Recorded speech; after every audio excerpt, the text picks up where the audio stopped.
terima kasih atas pertanyaan ataupun masukannya dari Mas Razilan. Nah, kalau dari kita sendiri, kita membuat peraturannya dulu ya. Karena dasarnya kan pada saat kita membuat peraturan, lalu nanti turunannya adalah kita mempersiapkan daripada fasilitas-fasilitas penunjangnya. Ya, berupa kalau misalkan dari welding, kalau welding itu kan wajib ya, APD-nya apron, terus dari sarung tangan karet, Google-nya, karena saya tahu sendiri ya kalau misalkan kita melakukan las itu tanpa Google, lama-kelamaan itu di mata kita muncul titik putih ya. Itu kalau kelamaan muncul titik putih bisa menyebabkan nantinya malah kebutaan parsial. Ya, karena dari suhu temperatur welding itu sendiri itu pun sangat tinggi ya.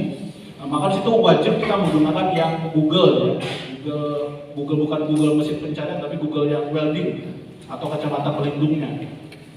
Nah, dalam kita menyusun aturan SOP, nanti turunannya adalah APD. Dari APD tadi baru kita hitung dari kecukupan. Jadi kalau misalkan dari kepala labnya mengajukan, oh ya dalam satu kali kegiatan itu ada 20, maka APD minimumnya ada 20. Jadi kita secara berkala ini sedang membuat aturan dan melakukan pengadaan terkait daripada fasilitas penunjang tadi.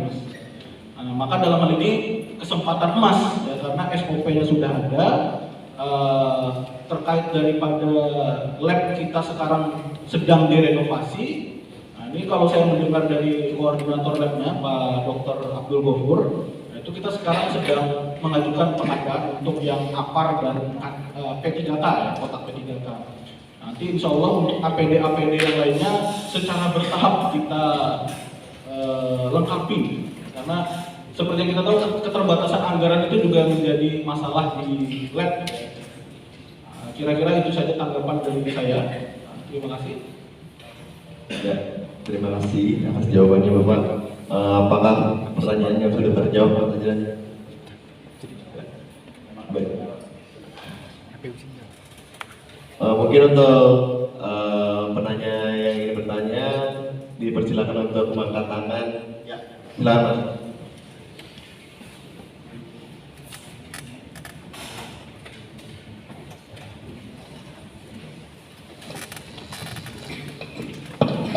Bertanya Pak, perkenalkan nama saya John Walter Segian dari Teknik Mesin Angkatan 2021. Saya ingin bertanya Pak, jika di dalam lab terdapat kerusakan alat, bagaimana tentang prosedur dari pihak lab untuk perbaikannya dan berapa lama tersebut dapat kembali digunakan? Terima kasih Pak.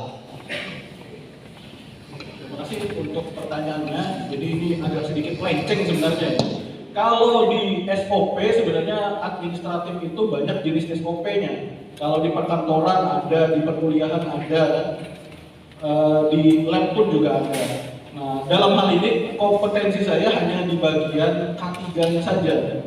Jadi kalau misalkan terjadi peralatan yang rusak, itu ada lagi peraturannya pada saat terjadi atau kita sebagai pengguna lab praktikan pada saat menggunakan mesin itu baiknya dilaporkan dulu ke laboran. Ya. Dari laboran nanti insya Allah akan disampaikan ke kepala labnya. Atau kalau misalkan mau langsung dilaporkan ya, dari mahasiswanya langsung, kalau tidak mau langsung ke laboran tapi bisa langsung ke kepala labnya. Nah, itu kalau dari administrasi umumnya.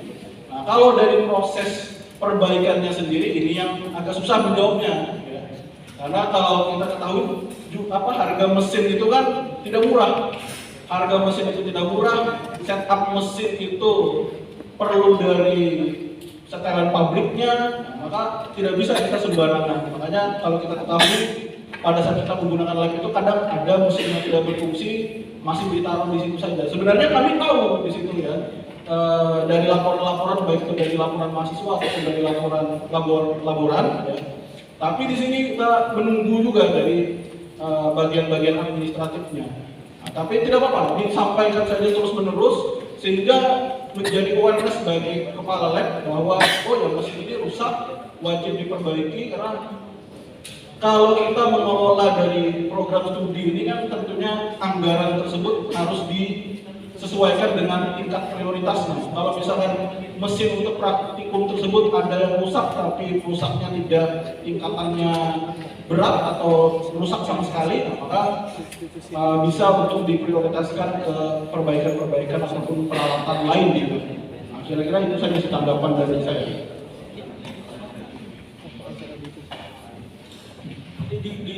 Disampaikan dulu ke laboran dan disampaikan ke kepala lab, jadi double. Jadi laboran nanti bisa ke kepala lab, laboran bisa ke koordinator. Tapi bagusnya secara administratif kita melaporkannya ke laboran dan kepada kepala lab. Nanti secara otomatis laboran dan kepala lab akan melaporkannya ke koordinator lab. Baik, apakah pertanyaannya sudah terjawab? Ya.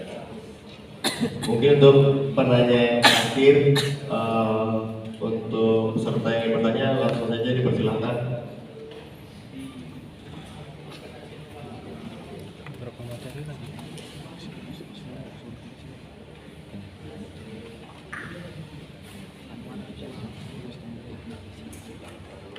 Ya, silakan Mas.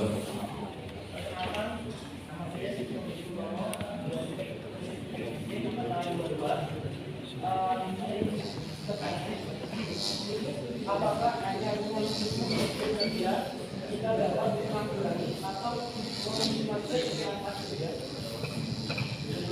Bisa diulangi? Itu. Apakah hanya dengan disiplin kerja kita dapat menanggulangi atau meminimalisir kecelakaan kerja? Udah itu aja, Pak. Pertanyaan bagus ya. Apakah hanya dengan disiplin saja kita bisa mengurangi faktor resiko daripada kecelakaan kerja? Jawabannya 50-50. Tergantung disiplin kerja yang seperti apa yang kita terapkan. Kadang disiplin ini kan tingkatannya kadang naik, kadang turun. Contohnya seperti apa? Pada saat kita menggunakan atau mengembalikan barang saja, pada saat kita mengembalikan barang atau mengembalikan peralatan di lab, melakukan misalkan pengujian material dengan di lab material itu kan ada namanya mesin furnace. Nah itu kalau kita disiplin sesuai mengikuti SOP-nya itu sangat meminimalkan terjadinya kecelakaan kerja. Nanti mungkin kalau ada main-main ya, ini angkatan berapa? 22 ya? Hah? Angkatan 22. Nanti kalau kesempatan ada main-main ke lab material itu bisa dilihat atau bisa dicek di SOP tadi. Di bagian luka bakar yaitu ada mesin furnace namanya. Nah pada saat mesin furnace itu kenapa kita wajib menggunakan atau berdisiplin dalam menggunakan APD dan juga mengikuti SOP-nya? Karena mesin furnace itu kalau kita tahu panas sekali. Jadi pada saat kita memasukkan material ke dalam mesin furnace lalu mengeluarkan barang dari mesin furnace itu wajib kita menggunakan sarung tangan double kalau perlu ya, sarung tangan biasa lalu di luarnya dilapisi dengan sarung tangan karet. Tentunya disiplin tadi macam-macam bentuknya. Ya, disiplin itu kalau kita ketahui definisinya itu adalah kita mematuhi peraturan dan menjauhi daripada larangannya. Ya. Aturannya apa? Aturannya ya SOP-nya tadi. Larangannya apa? Larangannya juga sama SOP juga. Jadi kita makanya pada saat dipresentasikan tadi untuk SOP-nya ada dua. Tindakan pencegahan, ada tindakan pertolongan. Jadi pada saat kita pencegahan kita wajib mengetahui faktor resikonya, tingkat pertolongan untuk SOP pertolongan itu kita minimal wajib mengetahui yang pertolongan dasar dulu, sehingga nantinya pada saat terjadi kecelakaan kerja kita tahu tindakan apa yang kita lakukan supaya tidak menyebabkan tingkat luka yang lebih fatal ataupun lebih parah lagi daripada yang seharusnya. Kira-kira disiplinnya tadi itu ya, disiplinnya kita harus mengetahui dulu, lalu kita menjauhinya faktor penyebab resiko, lalu kita semaksimal mungkin mengurangi bagaimana caranya faktor resiko yang menyebabkan misalkan luka bakar, luka robek ataupun luka karena alergi. Nah, itu kita jauhi. Lalu tindakan-tindakan kita dalam melakukan praktikum itu pun juga harus disiplin. Jadi kalau jawabannya tergantung disiplin seperti apa yang diterapkan oleh praktikum ataupun mahasiswa pengguna lab di labnya masing-masing tentunya. Itu saja jawaban dari saya. Oke, baik. Untuk pertanyaannya apakah sudah terjawab, Mas? Ya. Terima kasih kepada Bapak Ahmad Gifari telah menyampaikan materi yang sangat bagus dan sama-sama telah kita dengarkan. Mungkin untuk menutup materi yang kedua ini saya akan menyampaikan sedikit kesimpulan yang saya tangkap, yaitu tentang K3. Jadi K3 ini adalah suatu hal yang penting dipahami dan dimiliki oleh setiap pekerja di bidang insinyur. Jadi kita sebagai mahasiswa program studi teknik mesin untuk kedepannya lebih bisa menerapkan K3 sebelum melakukan kegiatan yang berhubungan dengan misalnya kita sedang di lab, alangkah baiknya kita memperhatikan K3 demi keselamatan kerja kita. Baik, mungkin itu saja. Terima kasih ada Bapak Ahmad Gifari telah berkenan dan bersedia menyampaikan materi pada hari ini. Untuk Bapak Gifari dipersilakan untuk kembali ke tempat Bapak.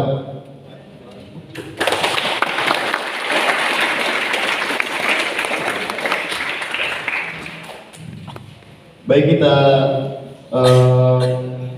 lanjut ke materi yang ketiga. Yang materi ketiga ini akan disampaikan oleh Bapak Anwar SMT. Untuk Bapak Anwar SMT, langsung saja dipersilakan Bapak untuk bergabung ke atas panggung.